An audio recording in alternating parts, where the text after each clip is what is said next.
আসসালামু আলাইকুম। জি, আমি এখন যেই জায়গাটিতে বসে আছি সেটা হচ্ছে লাবণী বিচ কক্সবাজার এর ঠিক সামনেই সীমান্ত ক্যাফের সেকেন্ড ফ্লোরে। তা আমি আজকে আলোচনা করব কিভাবে আমার কক্সবাজারের জার্নিটা ছিল। যে আমি এই গ্রিন লাইন বাস দিয়েই কক্সবাজার গিয়েছিলাম। এটা আমি টিকিট কাটছিলাম সায়দাবাদ থেকে আর কি। ওইখান থেকে আমাদের 2500 টাকা করে নিছিল জনপ্রতি টিকিট। তা এটা হচ্ছে কুমিল্লাতে আমরা একটা মাঝখানে ব্রেকে ছিলাম, তখন আমি এই ভিডিওটা করছি আর কি। আপনার মানে খুবই তাড়াহুড়ো ছিল, এই জন্য হয়তো বা টিকিট কাটছি কীভাবে আমি ডিটেলস দেখাইতে পারিনি।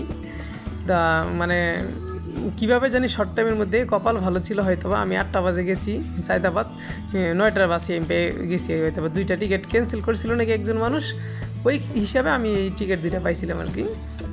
তা খুবই ভালো স্লিপার বাস ছিল।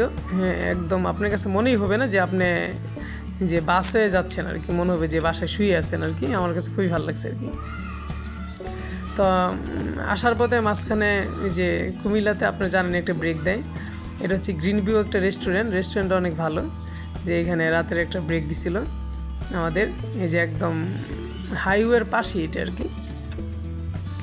যে আমার কাছে মোটামুটি ভালোই লাগছে রেস্টুরেন্ট আর কি। এখানে হালকা নাস্তা করলাম, তারপর এখানে আবার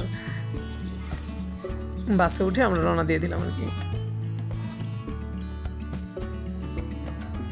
কিন্তু কুমিল্লায় গেলাম, কুমিল্লার তো কোনো মিষ্টি না দেখলে কি হয়, এই জন্য আমি ভিতরে গেলাম আবার অন্য পাশে। যে এই যে দেখেন এখানে ক্ষীর টাইপের কিছু, মিষ্টি টাইপের কিছু, রসমালাই অনেক কিছুই আছে। কিন্তু আমার খুব শখ জাগলো, এই জন্য আমি কিছু খেয়ে নিলাম এখান থেকে। মানে ভালোই, মানে কম্পারিজন যে লোকাল থেকে, মানে এগুলো অনেক ভালো লাগছে আমার কাছে আর কি। তা এইখানকার মিষ্টিটা একটু বেশি ভালো লাগছে আমার খিরনি থেকে আর কি। খিরনি ছিল, কারণ এই মিষ্টিটা অনেক সফট লাগছে আমার কাছে আর কি। যাই হোক, অবশেষে আমরা প্রায় কক্সবাজার চলে আসছি। কক্সবাজার আস্তে আস্তে আমাদের প্রায় রওনা দিয়েছিলাম রাত্রি 9টা বাজে, সকাল 6টায় 6:30টার মধ্যে চলে আসছি। হ্যাঁ, আর আগেই চলে আসছি হয়তো বা, হ্যাঁ আপনার এক্স্যাক্টলি টাইমটা মনে নেই, কিন্তু মনে হয় প্রায় 5:45 বা 6টা আর কি। তা সকাল সকাল হোটেলে ব্যাগ ট্যাগ রেখে এমনিতে হাঁটতে হাঁটতে বিচে আসলাম আর কি। যে আসলে এটা হচ্ছে অনেক সকালবেলা আর কি, ঠিক আছে। মানে মানুষজন খুবই কম ছিল আর কি। যে খুবই সুন্দর ছিল আর কি, একটা বাতাস, মানে এই শীতের মধ্যে অন্যরকম একটা ফিলিংস ছিল আর কি বাতাসের আর কি। যে আসলে কুয়াশা ছিল হালকা, মানে অসম্ভব সুন্দর ছিল। এবং সাগরের যে একটা ঢেউ, মানে একদম রিয়েল ঢেউ, মানে এটা বোঝা গেছে আমার কাছে আর কি। একদম রিয়েল একটা ঢেউ আর কি। একদম শব্দ, মানে কেমন জানি একদম মনের ভিতরে একদম লাগছে কি আর কি। যে সকালবেলা কেউ নাই আশেপাশে, সাগর পাড়ে দাঁড়িয়েছি, একদম খোলা আকাশ, মানে অন্যরকম একটা অনুভূতি আর কি। যে এটা বোঝানোর আমার ভাষা নাই। তা যখন নাকি কেউ না থাকে তখন বেলা মন ফ্রেশ করার জন্য আপনি হাঁটতে পারেন আর কি। তো সকাল সকাল লেগে গেছে অনেক খিদা।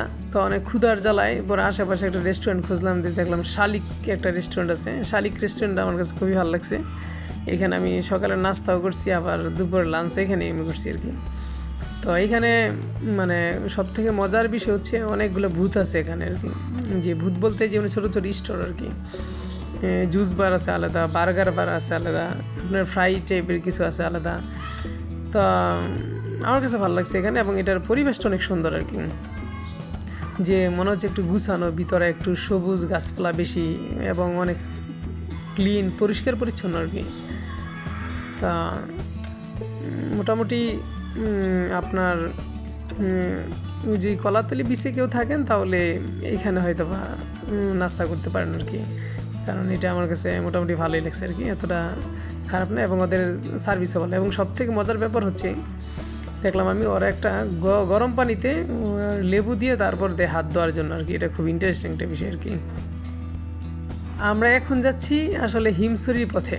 আমরা সারাদিনের জন্য একটা সিএনজি ভাড়া করে নিছি। যে ওই সিএনজিকে বলা হয়েছে যে আমরা যেখানে যাব সেখানে সে নিয়ে যাবে। হ্যাঁ, আমাদের টার্গেট হচ্ছে আমরা প্রথমে হিমছড়ি যাব, হিমছড়ি শেষ করে লাস্ট পাটুয়ারটেক যাব, দেন ওইখান থেকে আমরা একটা কিছু দেখে ব্যাক করবো আর কি। তো আমরা প্রথমে সরাসরি হিমছড়ি দিকে যাচ্ছি আর কি।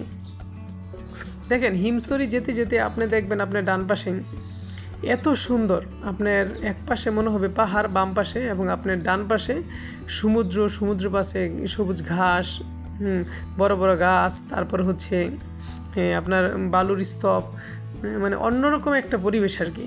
মানে আপনি কল্পনাও করতে পারবেন না যে এত সুন্দর একটা ভিউ আর কি।